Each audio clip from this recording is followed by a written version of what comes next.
Welcome back to Soccer Card United. It's episode 256 of the greatest soccer card podcast in the world. My name is Jason. That's Enzo. Hello, Enzo. Hello, Jason. We're back from London after a weekend at London Card Show with a packed show. That's right. Yeah. Can I say your camera is focused on your background and not on you?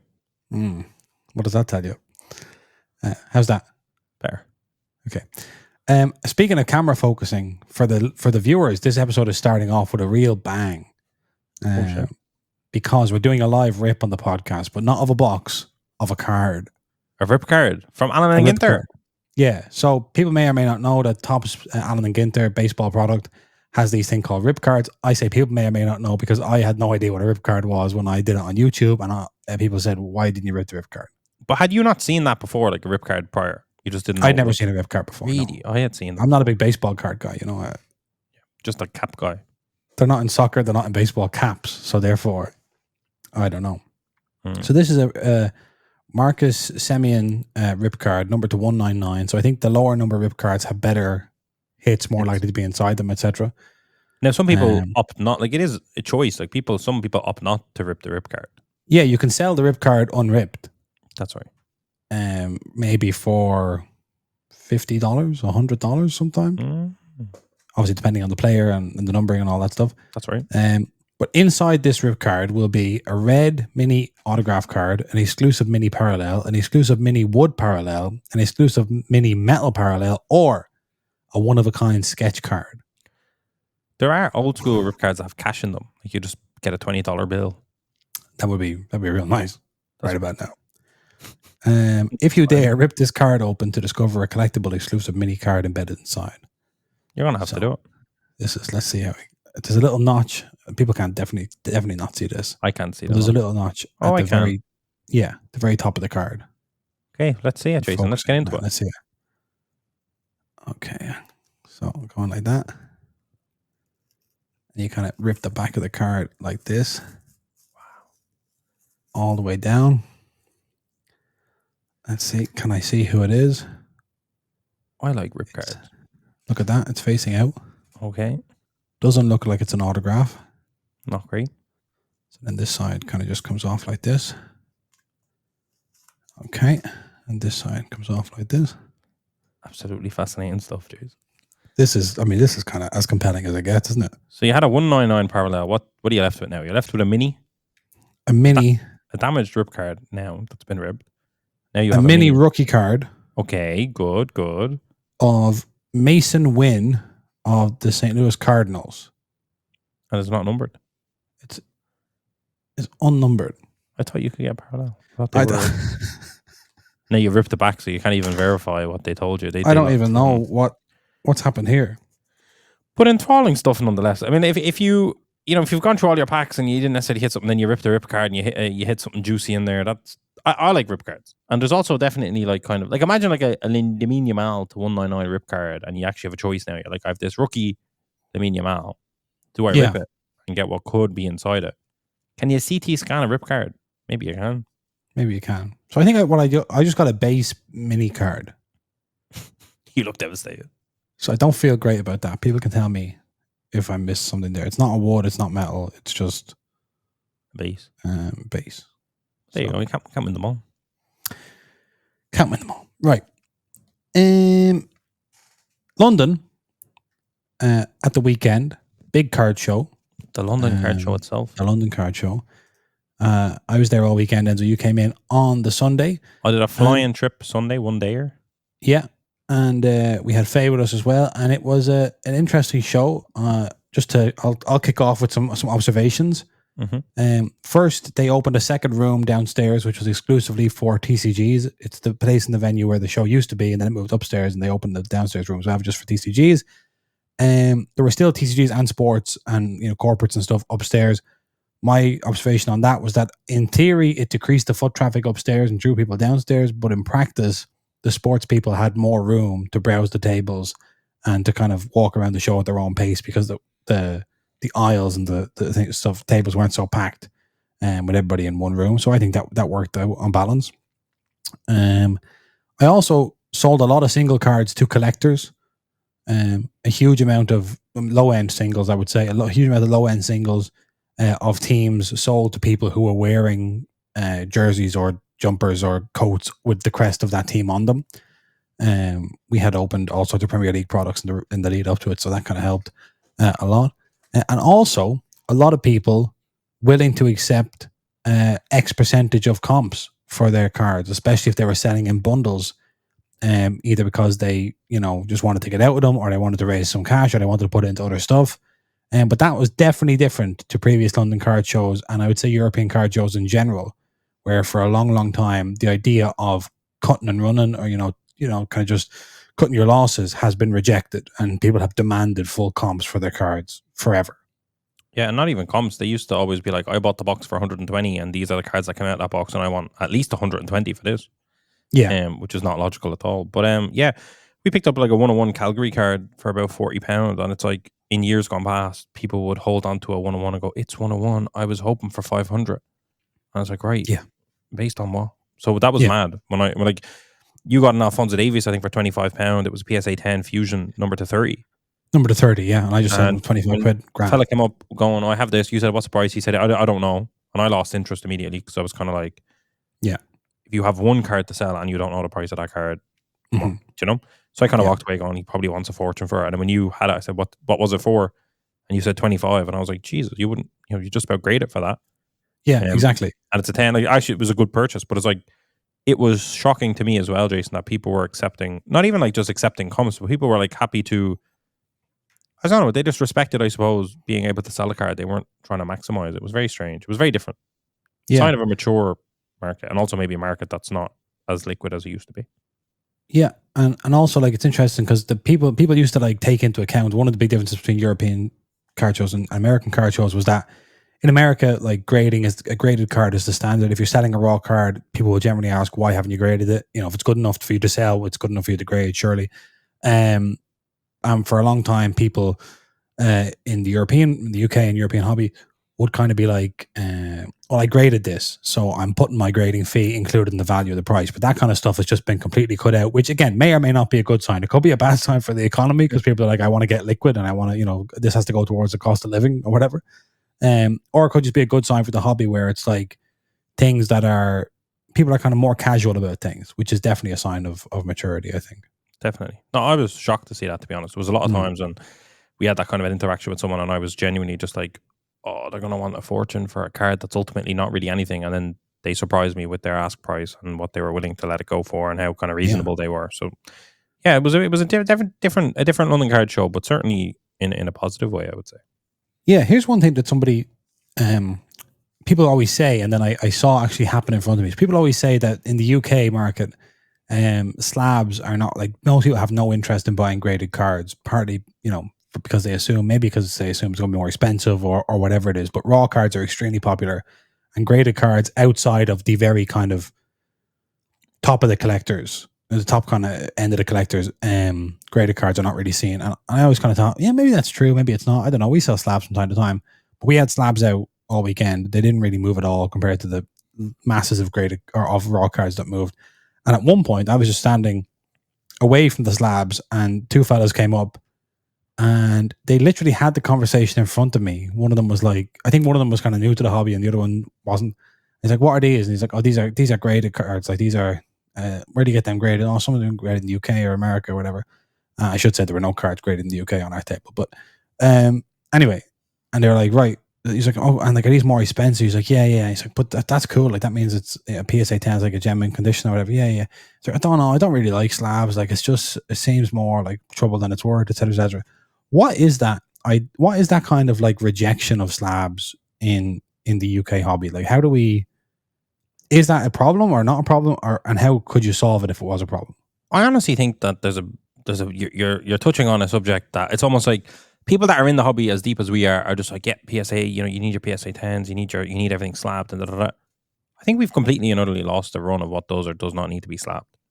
Okay. Older vintage things should be slabbed because you're actually saying this is the condition this card is in.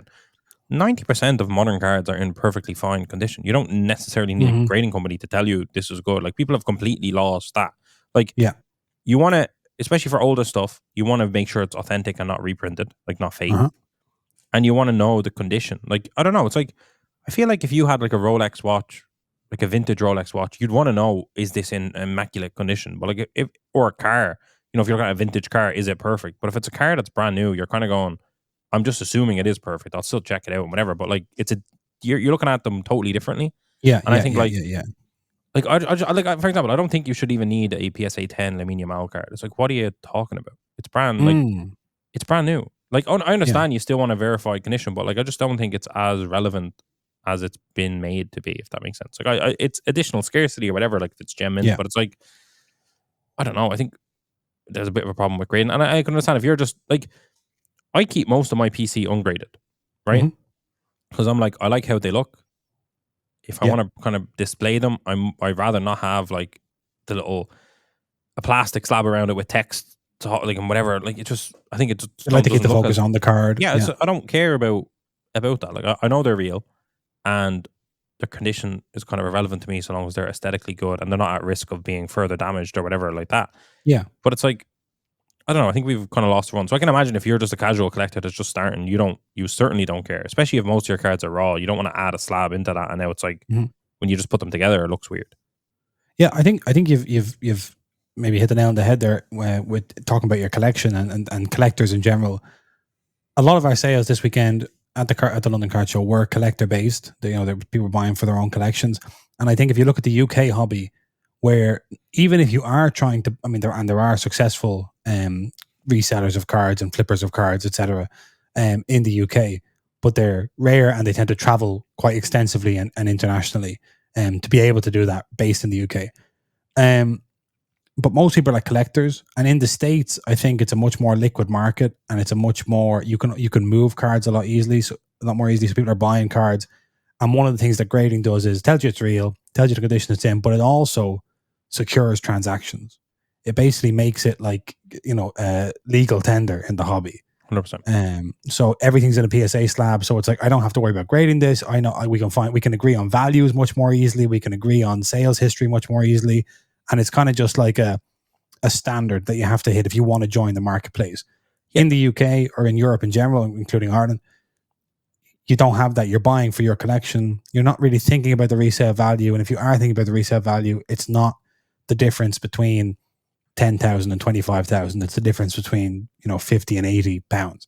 So that's a difference. If you're under 200, it shouldn't be graded. You know what I mean? Like I think obviously if you bought aluminium alloy for 1,000 and it arrived and had a big scratch on it, you'd be fuming. It's completely different. That's why the PSA 10 gives you the security of there's no major flaw on this card, or there is a major flaw, but PSA didn't see it and people aren't going to care because it says PSA 10.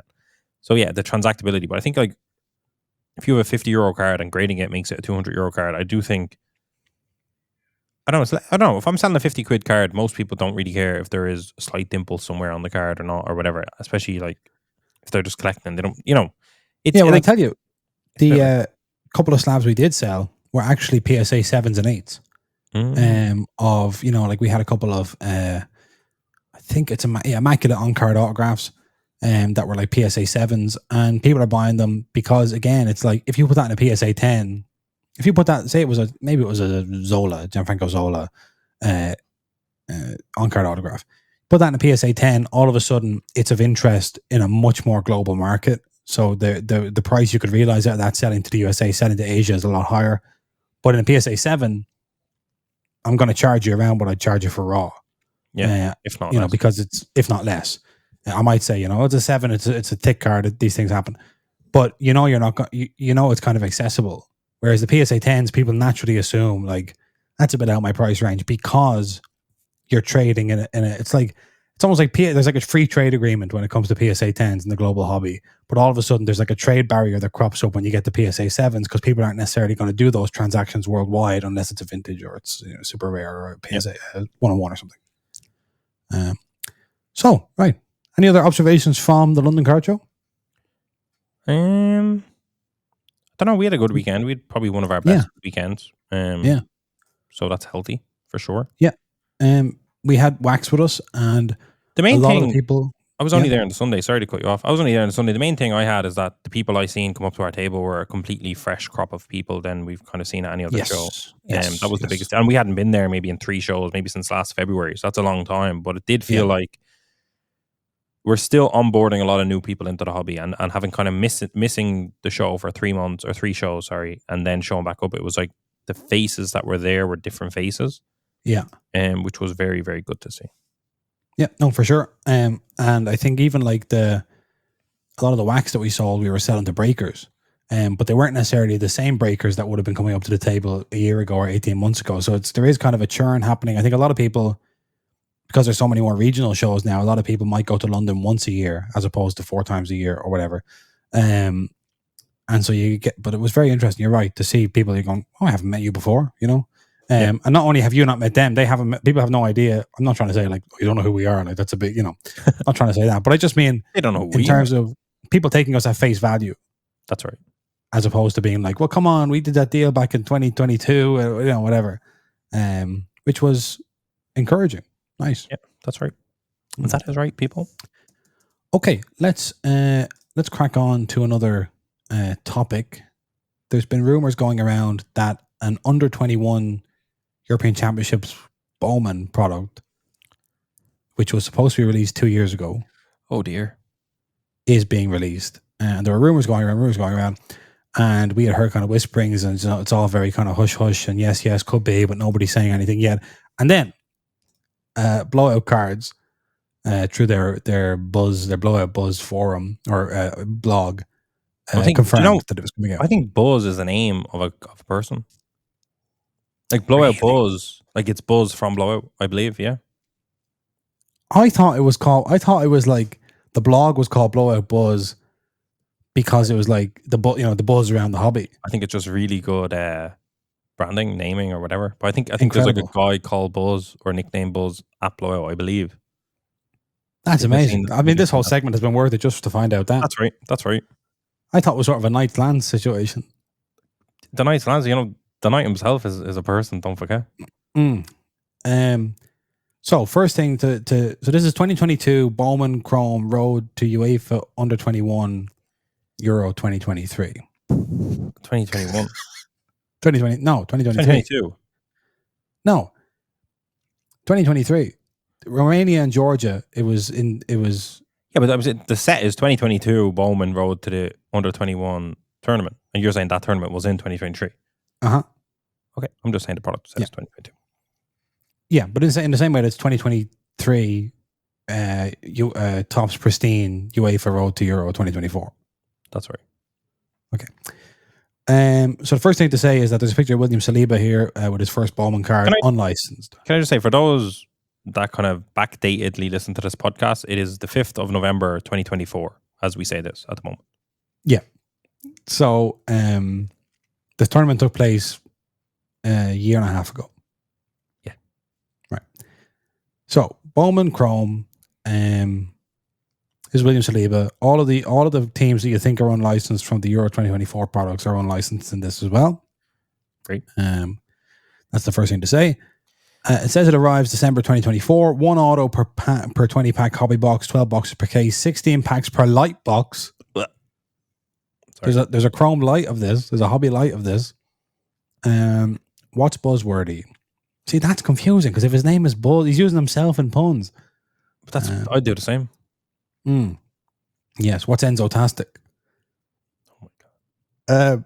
The cancelled product is back. Bowman comes to international soccer for the first time in a release that's, quote, jam-packed with Europe's top young prospects from a year and a half ago, 2 years ago, and packs their ink too. Keep reading for more, as well as a gallery of images. There's Cole Palmer in a blued out kit. But like, is he a first Bowman or no? Well, that's what I don't understand there. That's confusing because that's like I don't know what this is. This is an insert set, obviously. New, yeah. That's neat. Okay, the set will include 150. I think it is a Bowman retro, yeah. Yeah. People who are familiar with the Bowman brand can tell us. The base set will include 150 cards with a massive refractor rainbow. Oh, that's good. A light configuration and a massive refractor rainbow. That includes standard refractors as well as atomic, neon green to 199, pink to 150, aqua to 125, green mini diamonds to 99, yellow to 75, gold to 50, orange to 25, red to 5, and 101 super refractors as well as printing plates. Among the inserts are home strip hopefuls, carry the flag, 1989 Bowman, which I presume is this. Yep.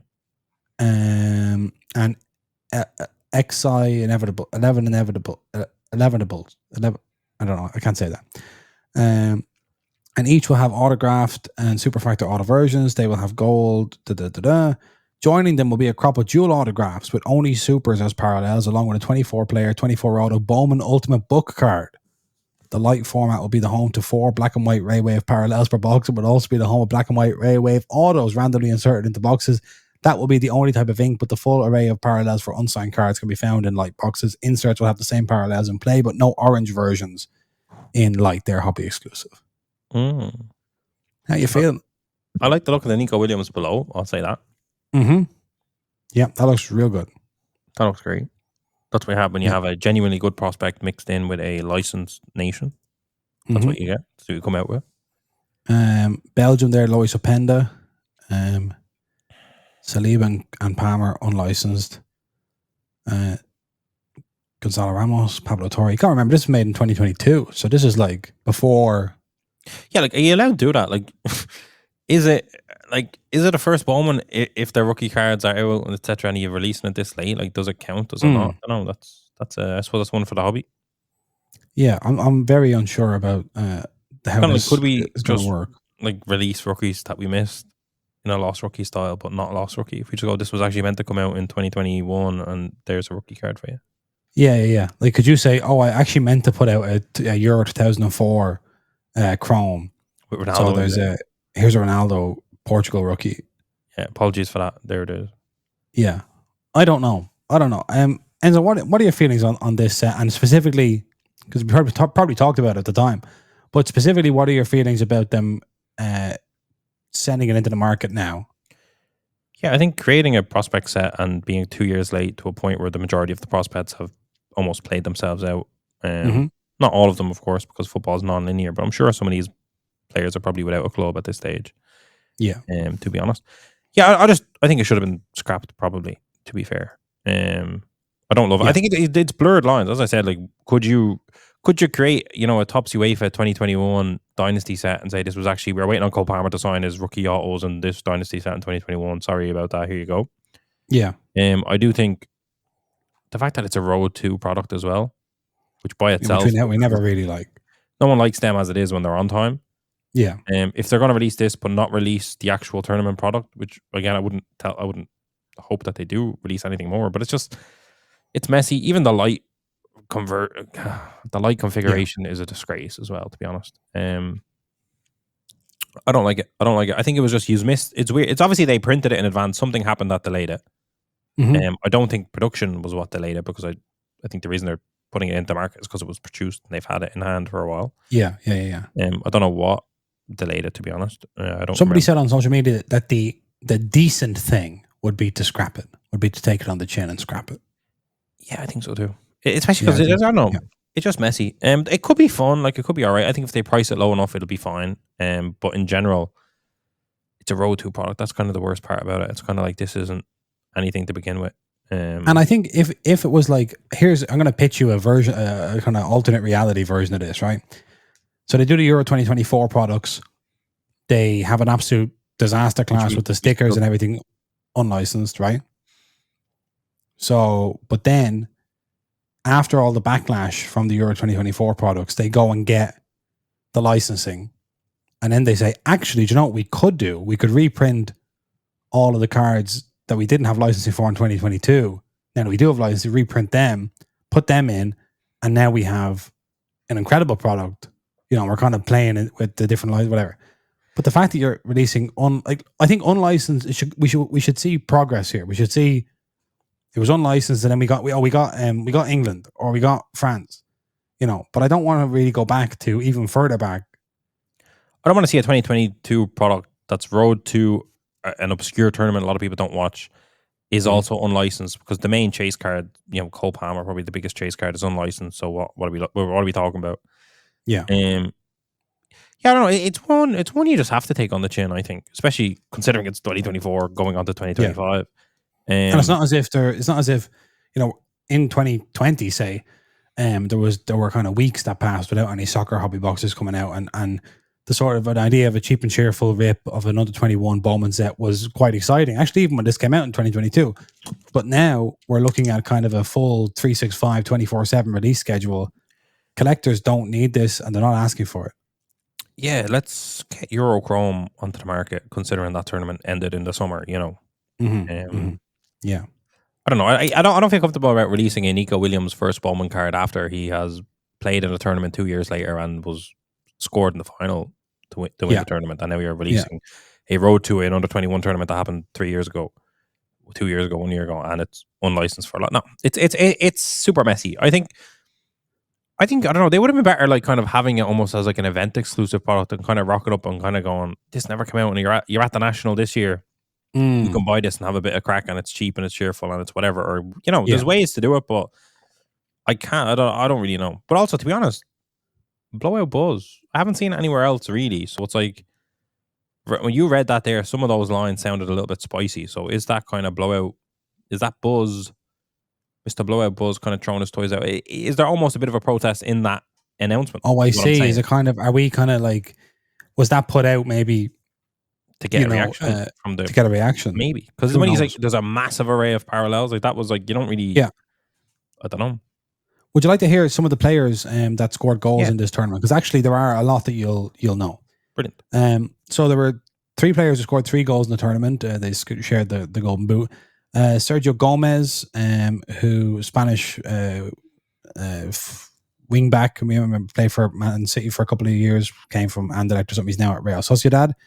Abel Ruiz, who was at Braga maybe for a while and is now at Girona, and Georgi Sudakov, the Ukrainian who plays for the Ukrainian national team and Shakhtar Donetsk. Okay, a few other people you'll know: Zeki Amdouni, Dan Ndoye plays for Genoa and had to go to Switzerland. Had to go to tournament Switzerland at Euro 2024. Bradley Barcola and Ryan Cherky. Oh yeah, from France. Emile Smith-Rowe, Anthony Gordon, and Cameron Archer all scored 2 goals for England in the tournament. England won the tournament. Right, let's see who else you might recognize here. Harvey Elliott, Morgan Gibbs-White, Curtis Jones, Cole Palmer, Jacob Ramsey. England had a really, really good team. If this was licensed, it would be pretty incredible. That's the issue. To be honest, ultimately, sorry to cut you off again, ultimately a Bowman soccer product using an under 21 tournament is brilliant. It's a fantastic idea. It's a phenomenal idea. It's 10 out of 10. Having a light configuration, completely ridiculous, but I think that was a different time. They don't really do light anymore, even though they're kind of sneaking it back in with different namings. But fundamentally a good idea. Whatever happened to delay it happened. I think you have to take it on the chin. Obviously, from a financial point of view, they're like, we've already made it. We could just sell this and make some money. But it's like... Some money's better than no money. Yeah. I don't know. Just to keep going on the players, the France team was also really, really good. Yeah. Maxence Kakare, Amin Gouiri, Arnaud Calimundo, Michael Olise was in there. Imagine the Michael Olise first Bowman. That's what I'm saying. Yeah. Willy Nonto was at that tournament for Italy. Pietro Pellegrini was there. So these again would have been fantastic. João Neves will be licensed for Portugal and he's now tearing it up. So that's a nice card. Owen Sanset from Athletic Club, Alex Baena from Villarreal. Who else do we see in there? Brian Brobby and Kenneth Taylor from the Netherlands. I think maybe Joshua Xerxes was at this tournament too. So there's a few interesting ones there. Let me have a look at the team of the tournament. James Trafford was the keeper. This isn't a checklist. This is just like people that scored at the tournament, right? I'm telling you who scored at the tournament, yeah. Right. So, well, because this is a Road 2 product, all of what you've mentioned are not necessarily in this product. No, I know, but I'm saying this is just to give you an idea of the tournament. So all sorts of people were in the team of the tournament. James Garner, Taylor Harwood-Bellis, who plays for Southampton now, Levi Colwill plays for Chelsea now. And Anthony Gordon and all that stuff. So I mean, pretty good stuff. This was a great idea for a set. It didn't work out. It wasn't great that it wasn't licensed in the first place. It's even worse that it's unlicensed now. I just think it's so messy releasing a set from 2022, especially an obscure set. It's not like UEFA Dynasty was understandable, right? Like UEFA Dynasty was 1 year late, and it's like, well, we had to get all these on-card autos and da-da-da. And I'm sure there's a very valid reason why this set wasn't released at the time. Like I'm sure it was scheduled to come out a few months after the tournament regardless, but it was kind of like, wasn't meant to be a couple of years after the tournament. Yeah. Well, you have to take it on the chin, I think, or find a way to sneak it into something else for free, or whatever. Yeah. Like if you Yeah. had a different, like if you came up with a new Bowman product and you took the best cards from the under 21 and stuck them in as little kind of whatever's, But obviously, if all the boxes are made, all the cards are in packs inside boxes, you just can't do that, right? So it's just, it is what it is. But yeah, it's a bit messy. But it could be cool. We could see some. I mean, there's some of those cards are on eBay, by the way, because we can't remember. There was also a Nations League product that also got quote unquote scrapped. Yes, and there was I think Nations League Sapphire cards on eBay or something. There was there's a lot of weird stuff going on out there. There needs to be much better policing of whatever the hell is happening there, because I did see a Gold Shimmer, Cole Palmer, Bowman, unlicensed, of course. And let me have a look. Yeah, and that's first Bowman, so that's obviously the normal design, not the kind of retro. Yeah, that shouldn't exist on the market, No. So yeah, a bit messy, but it seems, by all accounts, and we've only heard this from Blowout, Blowout Buzz, whom I think personally, I think could be kind of having a small kind of a. I would imagine the toys out of the pram. I would imagine they cannot put for licensing reasons. I would imagine they cannot put a product like this on Tops.com to sell. So the likes of Blowout or Breakers or whatever, or shops, would probably be receiving this direct. So that's why part of me feels like Blowout might be kind of throwing toys out of the pram by protesting a little bit, quote unquote, releasing it ahead of time and kind of saying this is coming out, because they're previously cancelled. Like stuff like that doesn't really. There was spice in that, I think, from Mr. Buzz. Right. Okay. Well, people can write in and tell us what they think about it. As I say, it's not completely without merit. There is a few little cool gems in there, depending on the checklist. But again, the checklist was designed for at a time. That's the nature of a prospects product, which is why you kind of want to get it out while they're prospects. That's right. Okay. Moving on to other Tops products, up to the date Tops products, we have on Tops.com here, Women's Champions League Chrome Sapphire Edition is back. Get ready for the brand new high quality Sapphire design. Each box comes with a guaranteed Sapphire Chrome autograph and 3 number parallels. So 3 parallels and 1 autograph Sapphire per box. Look forward to the Queens of Football inserts and the unique Sapphire design, as well as rare base card variations. Look out for the popular Sapphire Selections cards, as well as the super rare and wonderful Infinite Sapphire cards. Can be found on average 1 per case, featuring the best players in the world. Hobby boxes will contain 4 cards per pack and 8 packs per box and cost $150. Hobby cases will contain 10 boxes and cost $1,500. Women's Sapphire is back, and so I gotta ask you to react. Okay, so I'm pretty sure this is up roughly about $50 from last year's set. However, last year's set only featured 2 parallels, not 3, and had no autographs guaranteed. The biggest excitable thing for me about this is that I don't know if you've seen it there, but there is somewhere that says it. There's a checklist on Beckett, maybe it is. The lowest numbered parallel in this set is to 50. So whereas last year you'd open it, you get that kind of the kind of green parallel to 99, which was never really worth that much money. And it's like you only had 2 parallels. You're almost guaranteed one of those in your box. So you're kind of an uphill battle from there. Yeah. 50, 25, 10, 5, and 1 are the parallels. I believe on average, say if you had a case, I think you're pretty much guaranteed a red card. And I think across 2 or 3 cases, I think it's 2 cases, you're pretty much guaranteed a 1-on-1. So basically, I ran the maths on it, and I'm expecting this to be in the range of maybe 300 cases made. So super low print. Whoa. And I think I did calculation at maybe 320 cases, but Champions League men's Sapphire this year, you'd be getting 4 or 5 parallels per box as opposed to kind of the stated number of parallels. They were kind of more generous. So I think we're talking about maybe 280 to 300 cases made of this. Right. I think that's definitely a good step, especially the price wasn't crazy, $150 a pre-order. I think it'll be fun to rip. But I think as you open that, you're going to see a lot of low numbered, a lot of color. It's going to be fun. It was what was needed for the women's sets, because even last year's Sapphire was a rich enough product, but the price never really moved on it. So it's like the demand is the issue, I think, with the women's sets. I think Chrome is almost more than enough. Chrome didn't really perform that well immediately out the gate this year. Yeah.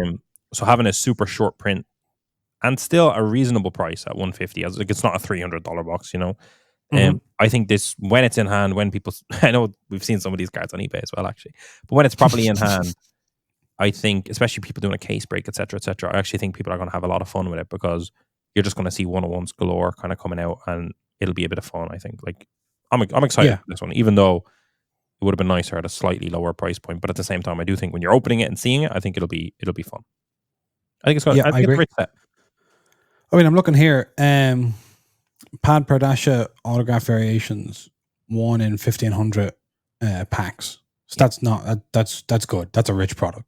100%. Like if you scroll up a little bit here to the, Yeah. I want to say the base red. Oh no, is this maybe? Uh, Sorry, scroll down to the Scroll next. down. Yeah, there. So sorry. Yeah. Up. There. Yeah, stop there. Perfect. The Yeah. down. Go back. Sorry. Oh, I see what you're saying now. Yeah, go ahead. Yeah, sorry. Base card Sapphire image variation black. No, sorry. The base card Pad Padasha. There you go. The second one there on the bottom line. Yeah. You're getting a base, so there's a 100 base checklist. You're getting a Pad Padasha in every 255 packs. So Yeah. you get 8 packs per box. Divided by 8. That's a 101 in Sapphire for anyone who's A playing 1-1 in the 1 to 100 checklist in Sapphire, you're expected to get 1 in every 32 boxes. So it's essentially across 3 cases. And that's just for a base. That's not for an auto. That's not for an image variation or an insert. So you're talking better. I think it works out literally at maybe 1 in 20 boxes. So aka 1 in every 2 cases, you're getting a 1 of 1.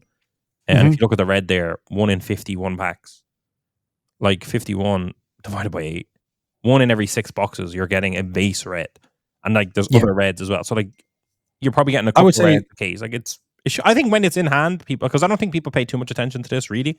There's a few nerds out there that kind of crunch the numbers. I did crunch the numbers this time. Especially because they kind of over-delivered on men's Sapphire in terms of how many numbers. Like there was a lot of boxes with 5 parallels. I have a feeling we could be looking at, 280 to 300 cases on this. And I think when you're seeing it being opened, I think it's going to be just hit after hit after hit. Those hits, how they perform in secondary market is a totally different thing. But I think they've made the right move on this one. I want to get my hands on some, and I'm hoping that we do. At the moment, we have okay. 2 things to say. One is that Bundesliga Sapphire also was not crazy on the secondary market, but was very, very popular at breaks and with boxes with Bundesliga collectors. So I think that there is, so something can be collectible and can be very, very popular, even if it's not. The box itself can be exciting to open. Yeah, like I don't necessarily think if you buy this box at $150, it will be selling for 200, 300 necessarily. But I think the collectors that like the WoSo collectors, I think are going to have a fun time with this product. Yeah, I mean, I think we're in the top range of people who have opened women's products in terms of the amount of women's product we've opened. I would put us in the top, maybe 5%, 2% of collectors. And hasn't really been a women's product like this before, in terms of the hits you can get. I'm hoping to get our hands on some. I'd love to just have some of this even on the shelf, to be honest. I think Linda Caicedo is probably the best rookie in it. Yeah, she is, yeah. So, there's not a huge rookie chase really, especially compared to like the last women's Sapphire where we had, a few other players. But I think it's going to be just a blockbuster set to watch be opened, I think. Excellent. I'm excited. So that is women's Sapphire. Tomorrow, I think. That's out tomorrow, is it? Dun-dun-dun-dun-dun. Available November 6th at 11 a.m. Eastern Time in the United States. The USA. So, okay, right, that's that. Jason, what's your thoughts on the election? Which election? That's right. The National Sports Collectors Convention, which is a yearly convention you may be familiar with. Big news from the National over the weekend. Enzo, I'm not going to read all this. Sum up what the National have said for us. They're adding like 75 tables to first-time table vendor people at the National because they've heard us all say this is shite and it's a load of dusty old baseball that no one really wants. A lot of vintage, a lot of people that don't really want to sell, a lot of people that are just there all the time. So they've added 75 to an expanded space, I believe. Maybe they said there's an upstairs or a downstairs or something like that. Hall G, upper level. Listen, I honestly cannot wait for Chicago, and this has just added to it. Whether it's enough, whether it's not, I don't care. It's a step in the right direction, and it's an announcement. It's actual verbal announcements. I am very excited to go to Rosemont and have a wonderful time in Chicago next year. And now we're hoping there's going to be maybe some Europeans or some internationals or just some soccer tables or Formula 1 tables or whatever. So I only see positive things. Some people might see a negative in it and go, it's the bare minimum and but no, 75 tables is a significant amount of tables. And I'm hoping that they kind of get filled by. I'm hoping that from the soccer point of view, that the Soccer Expo doesn't take away from people that would vend there, if you know what I mean. Like if there's people thinking I'm going to vend at Socko, even though the National will now let me vend at the National. I'm not going to do that because all the attendees, like, did they do too little too late? I think they should have actually done more of a collaborative thing with Socko, because I've seen, like, Socko was saying they might start at 3 o'clock or 4 o'clock, and they were doing like polls and stuff. And it's kind of like, when we're there ourselves, like, I can't imagine wanting to leave the National at 2 o'clock to get to Socko, or it's kind of But positive news, no doubt about it. Yeah, I think too little too late could be the watchword, depending on how it goes, and we'll have to see. But I think in general it's good. We are in a variety of categories, whether it be soccer interested collectors, F1 interested collectors, Europeans, internet, new hobby businesses. There's a million different ways in which this would benefit us and people we know. So this is very, very positive news. It is one of those things of, like, when an institution like the National finally decides to move. And it's like, oh my God, this took you 5 or 10 years when it should have taken you, a year. It should have just been like, right, we do it once, and all of a sudden there's all this feedback. Let's change it. I understand that institutions don't move in that way, and there is a board, and there's all different stakeholders, national, etc. But it's a step in the right direction. Is it too small a step? Is it too late? TBD. That's right. But I like it. Yeah, it's a win. It's good. Okay, what have I got elsewhere? Oh, I have there's a big Golden 100 auction now, but I don't want to get into that just yet, because I want to review the Golden Legends Elite soccer results that we saw ending on the 3rd of November there. Just to have a little look. The Golden 100 only has 3 soccer items on it, I believe, as well. Right. So that'd be a quick segment then, when we eventually get to it. That's right. There was all sorts of stuff being sold. The biggest soccer sale in this auction was the 2015-16 Panini Flawless Soul of the Game goal signature Messi boot patch. A big sale. Auto for $48,663. Flawless wrestling back some of that dynasty hype that was taking place, rightfully so. Yeah, yeah. I think maybe Flawless having a kind of a benefit from Dynasty coming out. Maybe forcing the eye back on high end. Yeah. See that Messi? Because it is. Which? Sorry, I'm rambling. See the Messi eminence on the right, the platinum. Someone had a Francesco Totti. I won't say the name. Someone had a Francesco Totti in London of the same card, 101. And I said, I don't love those cards with the kind of troy ounce of gold or platinum or whatever it is. Troy ounce of silver. I don't know.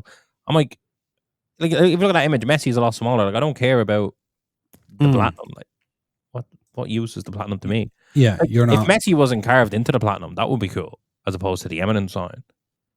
If it was kind of like the kind of side profile of Messi, like a world leader on a coin. That's right, or even an Argentina badge or something. Do you know what I mean? Like, I don't care to see Panini eminence in a troy ounce of platinum or whatever you want to call it. This is a tiny in the corner. Like.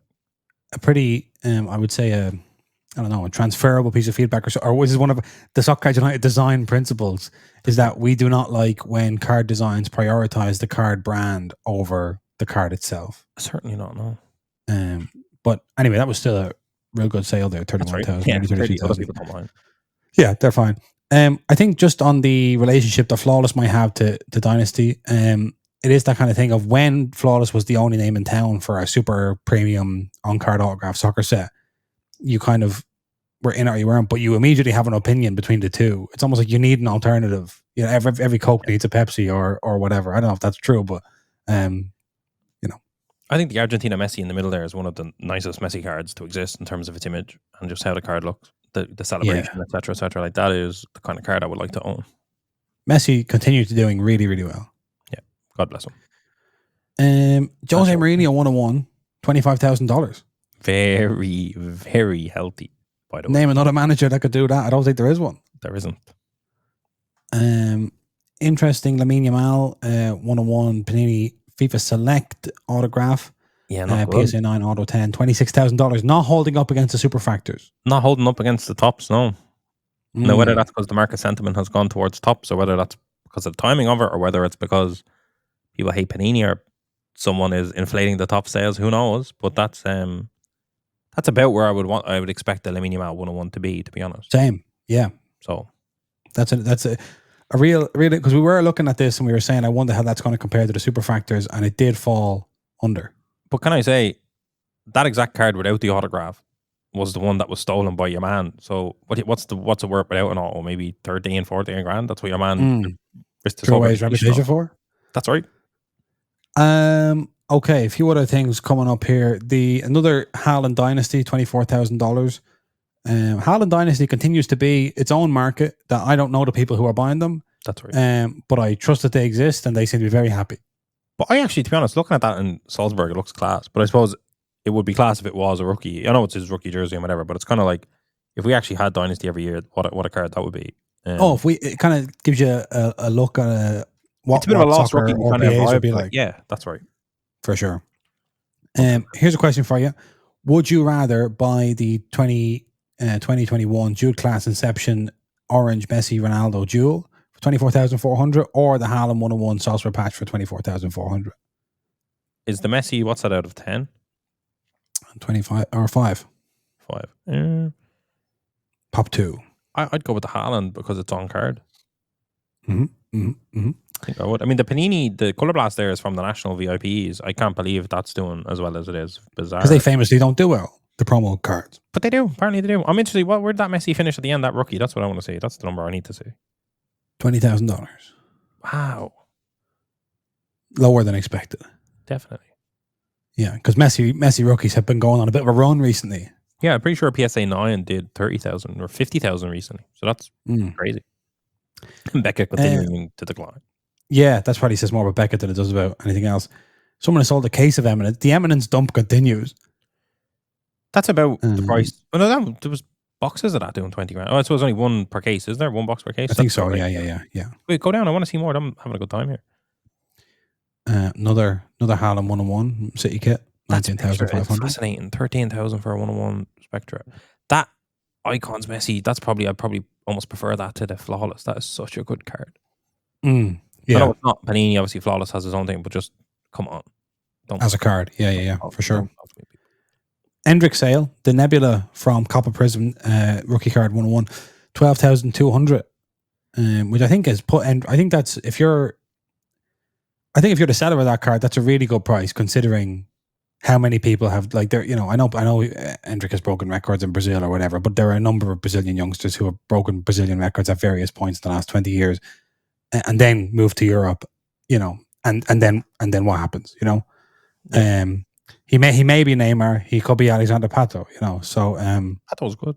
Don't Pato. I know, I understand your NAC, but I'm just saying as long as he's not a Robinho, we'll be alright. Can I say right now? I feel like Endrick is proper prospecting. Do you know what I mean? Because he could genuinely. That's what I was trying to say, and I instead insulted Alexander Pato. The UEFA Euro Yamaha 101. That's a mental 10 grand. A Tops Now doing 10. Long time since we had a Tops Now soccer doing 10 grand. That's right. Have we ever had a Tops Now soccer? Look at that Carnival, the Minimal. Where did that end? Let's have a look. 10 grand. And let me tell you, 2023-24 UEFA Carnival is available on soccercards.com. There could be red autos in there, people. Come on. Get on now. Get involved. I do love seeing the high-end side of this hobby, though, to be honest, because there is so much of it that, I don't know, it's just interesting to think where this will be in, 10 years. Do you know? Yeah, I agree. Because they're popping up on the market now, but, that won't happen in perpetuity. It's all sorts of stuff. Interesting sales. A 101 Lewandowski patch auto from Inception doing 5,400. That's great. That's a Lewandowski Grail card, maybe, or a Bayern Grail card. Definitely gone to a collector, 100%. Other stuff. Maradona Messi dual autograph from Coppa Prism. 6,000. Let me see. I'm seeing a lot of Yamal, a lot of Messi. There has been, do you know what? There is this kind of oversaturation of Yamal, 100%. But at the same time, definitely is. It felt like that during the Jude class, and now you just don't see that many low-numbered Judes pop up. I see what you're saying. A few years removed, these cards are going to just be scarcer, you would imagine, especially if he continues playing as he plays. Yeah. Because it does feel like an overload. If we thought Jude, it's kind of it's always moving in terms of supply and demand, because this is way more than Jude had in terms of 101 autos. But who knows what happens next? Yeah, who knows? But it's funny, we see that maybe 5 or 6 names popping up. I mean, this R9 from Dynasty 205 over 4,300. That's a pretty modest sale compared to the other and it's a PSA compared 10, to Haaland or whatever, you know what I mean? which is rare. It's not the best patch, but like a PSA 10, for a card like that, for a dynasty card, it's just impressive. Because they're thicker cards and you don't see a lot of them even graded. They're just selling raw. Yeah. There's a Haaland Norway card. Saka popping up, Starboy. It's very good. So that's congratulations to all involved on that auction. But look at those 2 golds. Those are so undervalued. 2,600, 2,000. Sorry, yeah. I'm up here. Up a little bit, yeah. Just one more, yeah. They're the Maradona and the Pele. Yeah, Gold, 2018 Prism goals. 2,600, 2,600. That's mental. Especially with the Simplicidad doing 2,600 over there. I know. Yeah. One of them is not the same. Exactly, yeah. It's what the odd one out. So just looking at names that are kind of popping up once or twice. Bukayo Saka's popping up once or twice. There's a Xavi Siemens superfractor here. Finest Very demand healthy, wow. superfractor. 1,600 quid. That's really good. That's not even a rookie. No. That's maybe a third-year card. Yeah. Oh, look at that. Yeah, we saw that. Argentina. The Argentina team photo from 2014 for a grand. We have something similar to that, so that's a good comp for myself. Thank you very much. That Rui Costa, I would say, is the kind of card you're not going to see a lot for under $1,000. Unreal. That's really good. So, yeah. Interesting stuff. I love when golden is chock-a-block full of soccer. Like it is fun. It's fun to see. There were 96 soccer listings on that, and I would say at least 50% of them performed to or above expectation. That's right. Right, we're almost at the end of the show, but I just want to come in with a couple of pieces of feedback from the last episode, which was a Q&A, which people seem to enjoy. Random Hero Sports Card asked us a question about what to bring to a card show, but then we kind of gave a kind of scattered answer because we couldn't really understand the question, and then he's focused in on a refined follow-up question. So, okay. Says, I guess my real question should have been, do you bring PC cards to card shows? As both a vendor table and as an attendee, do you bring your PC cards to card shows? I'm going to a soccer show in Canada and I have a decent World Cup Prism and Copa America Prism collection of Canada hits. I just don't know whether to bring them with me or not. So I'm assuming that's his PC? That's his PC. So if he's going to a Canadian card show, what do you do? It depends on kind of real estate you have and what your purpose is at the show. But like if you have like an extra display case and you want to just display your collection, all you have to do is make it very clear that those are not for sale. So you can say, this is my PC. You can have a little sign or whatever. This is my personal collection.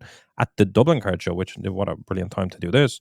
At the Dublin card show, the next one, of course, taking place on the 1st of March, 2025. Yeah. We had, I think, 2 tables maybe, or maybe 1 table with 2 display cases that all just had PC cards in it. Because ultimately, one of the things I think is undervalued in this hobby is like, collections are also for display. People like to just see some of the rarest cards people have, etc. But all you have to do is make sure people know it's not for sale, because there's nothing worse. It's going to eat into your time. Yeah, there's nothing worse than someone kind of walking up to your table and seeing a card that they're like, oh my god, that would be a grail card for me, and they're sitting there trying to comp it before they kind of approach you properly, and then they approach you and that's not for sale. So long as it's kind of clear this is not for sale, because everyone's kind of thinking, everyone will say like, if you brought it here, you put it on the table, there's a price that you're willing to part with it for. Yeah. So what we did was made sure everything was in the one display case that was like, this is not for sale. And we had signs saying not for sale. But I think of the guy who goes around with the Alphonso Davies collection and has it on display. And even though I'm not an Alphonso Davies collector or anything like that, anytime I see his display case full of Alphonso Davies cards, I'm always just like, I love it. And one of the things he does by doing that is people see that and go, oh, I actually know there's a 1-on-1 Alphonso Davies. My friend has it. I'm sure you're a buyer. So if you want to add to your PC, having it on display is actually some way to actually drive attention into, like, say if you had a load of 1-on-1s from Copa Prism and you were missing 1 or 2, by having them all on display, someone might see it and go, I actually know who has one of them, and now I know you're a buyer.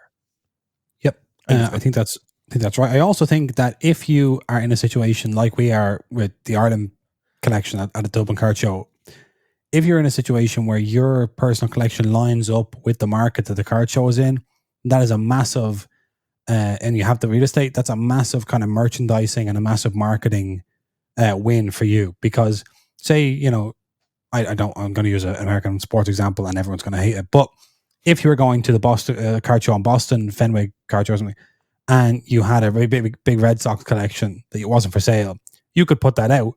And chances are 5 out of 10 people that pass could be Red Sox fans, and they'll stop and they'll look at the cards. then they go, what else do you have? Or you can shake their hand and say, hey, nice to meet you. I have this other stuff. That's not for sale, but this is, or whatever. So in a situation where you're going to a card show in Canada, you happen to be a Canadian soccer collector, and if you have space for a display case just of your PC, and you're happy enough to communicate it clearly, then I think it's a real sort of a driver of traffic to your table, because the way card shows work is that if somebody is at your table looking at the PC, somebody else is likely to wander over, because it's like, well, there's something at that table that's worth seeing. I'll go over there. And so even as a branding exercise, it's worth doing if you can do it without losing too much space or too much time. Yep. Like, for example, we just went to London. We didn't bring any of our PC. So it's not like, you also want to be careful of not to, during your commute, during your transport, get anything lost or damaged, etc. So it depends on how you're bringing your merchandise to the show, how you're bringing your collection to the show. Mm-hmm. But I think I would love to see more of that. You know what I mean? I would love to see almost more people have like 3 display cases, but one of them or half of one is their collection. Because, you know, people, you might have a card in your own Zion case if you're walking around the show, and you suddenly realize, oh, we have a 1-of-1 Roma card from Panini Score. Mm-hmm. And it's like, if I seen someone in an Italian card show with an entire display case of 1-of-1 Roma cards because they love Roma and they're just displaying their collection, I would be like, oh, I actually have a 1-of-1 Roma. And I'd actually be like, I don't mind giving you a better deal on it because I know you're actually collecting it. So, yeah, I mean, attending shows, like I think when we go to the National, we don't necessarily bring our personal collection. Sometimes we'll have maybe 1 row of our Zion case with PC stuff because we know that we're handing it to other kind of big time collectors, and it's gonna, you want your Zion case to have some good fire in it that people can go, oh, look at this, this is class, brilliant. But just you kind of have to be a little bit wary, and at the very limit, let people know kind of like, if you're handing them a Zion case, the row on the far left is not for sale, that's my PC, but you can flick through it and you can enjoy it, because ultimately people like doing that in the hobby. That's what it's for. Like if I seen someone with an incredible West Ham collection, I'd be flying through it going, oh, let's see what you have. Like that's actually bad, especially the 1-of-1s, etc. So there you go. Right. And then Mark in the Netherlands followed up to say, I enjoyed the last Q&A, especially the tips for going to a card show. One thing to add is looking up prices as a seller at the table. As a buyer, I don't really like that, because you lose the feeling that you can get a steal. If the seller starts comping a card right in front of you, maybe you're going to get a small discount, but there's no way you're going to get a bargain. And the feeling when walking up to the table that you can make an amazing deal is very important, I think. Okay. I thought that was a very interesting point. It is kind of disappointing. I mean, I comp things at the table when someone comes up, because I don't necessarily always have the cards priced or whatever. But your heart can sink a little bit as a buyer if you say there's a card. It doesn't happen to us at the National, because definitely. There's soccer cards people aren't tuned into. You go to a Messi or whatever, and you go, oh my God, like that, like look at that, that's undervalued. And your heart kind of drops then when the person takes out eBay or takes out Card Ladder or whatever and starts looking at the comps, because it's like, well, like if I could do that, like. I know, but it's a mix. Like from our point of view, we often get people kind of looking at our cards and kind of going like, they look at the price and go, that's you're miles off there. Yeah. And it's like, to be honest with you, we comped this 6 months ago. And the reason we comped this 6 months ago is because we were at a card show 6 months ago and we priced everything then. And in the lead up to this card show, we didn't have the time to go through 200 cards and 40 different box SKUs and price everything. Yeah. So we're more than flexible on all of our pricing, and we're happy to negotiate it. But like, don't be offended that you think I've overpriced something. I've actually just never had the opportunity or the time to alter the price, or I didn't even know that was in my pile, etc. It's funny because I that happened to me with two different Arsenal cards actually the weekend. So one was a Martin Odegaard the Man auto from Finest, that somebody asked me what's the price on that, and I hadn't looked at the comps recently, and I just said a number, and they said, yeah, I'll take that, right? Which again, from their point of view, is brilliant, because they've maybe just underpaid by 20 or 30 pounds for a card that I wasn't going to check because I was busy or whatever. That's an amazing feeling for them. On the other hand, there are prices where people say, there was a Thierry Henry autograph that I had from the Arsenal Invincibles thing. People were like, how much is that? And I was like, whatever, it's £500. And they're kind of looking, I don't know, like, and it's like, it's give and take. It's like, if you're happy enough to say, yeah, deal, and knowingly underpay for a card, because I haven't comped it recently, then don't give me grief when I haven't comped it recently and now I'm quoting a slightly high price. But it is that thing of like, you have to realize that not everyone is comping every single card before every single card show. But that's the thing, it's like, all the time. If you say the the Henry is 500 and there's recent comps at 350, 400. It's like people just view you as you're a terrible vendor and you're trying to get one over on us. When sometimes, and this goes for I'm sure a lot of other vendors, sometimes it's like I just haven't had the time to check if the comps on this has completely changed recently. Yeah. And as a result of that, it might be off. But like if someone shows us, if you said that Henry is 500 and someone showed you a price at 300 and said, would you take 280? You would have said, yeah, I would imagine. Yeah. I was telling a lot of people over the weekend, like, because they kind of, I'll try and do like an impression of the person, right? So you be me and I'll be the person, right? Right. So let's say it's a Beckham, right? How much is the Beckham there? I'm taller. You're taller, yeah. So you're kind of out of shot, yeah. That's right. How much is the Beckham? The Beckham is 400. Right, I'll be them, right?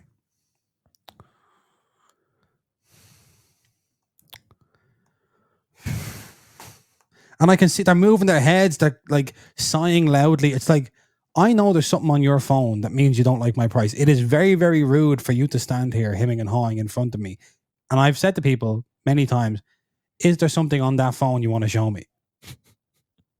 And they go, yeah, no, it's just that one sold yesterday for 150. And I go, fine. And I said to somebody this weekend, I go, fine, I'll do the comp. Like, it's because it drives me mental. It's like, there's no visible wall around you. I'm not selling through a glass booth or something, like I can see you. It's rude of you to stand there sighing loudly in front of me. So that's a pet hate of mine. I really wish people wouldn't do that. That's right. That's fair, Jason. Yeah. So thank you to Mark for allowing me to vent off the back of that. That's right. We did make a child cry at the London Card Show, but it wasn't our fault. Yeah. And the request that crying child eventually made was granted. That's right. So we all do our best in these situations. Just to finish us off, somebody in America said they're releasing a Topps MLS Superstars. Can somebody explain what Superstars is? There was a UEFA Superstars, which was kind of like a halfway house between Match Attacks and Flagship. Yeah, it had a vibe to it, kind of the new version of Match Attacks Chrome is kind of how it came to be. Yeah. I am of the belief, Jason, that this set is actually taking the place of MLS Flagship. Okay. Because I've seen kind of pre-selling for this and MLS Chrome kind of beside each other, so no sign of Flagship. So this looks like it might replace Flagship. Cards are kind of a halfway house between Flagship and Chrome. There are Topps Chrome hits, or at least there was in the UEFA one. So yeah, I don't think it's something to be too concerned about. It's just a different branding. Yeah. It's not November 8th. My favorite kind of set, but it is cheap, cheerful fun, and there are big hits to be found in it. So I think, so like as long as this isn't coming out with Flagship beside it, I think it's perfectly fine. Yeah, I agree. I think MLS fans will have a good time. Excellent. Thus concludes episode 256 of Soccer Cards United. A chock-a-block episode, I think. A lot went on, let me tell you. And we're back on Thursday to discuss all the goings-on in the hobby. Have a great week, and Enzo, I'll see you then. Jason, I'll see you tomorrow. No doubt about that. No doubt.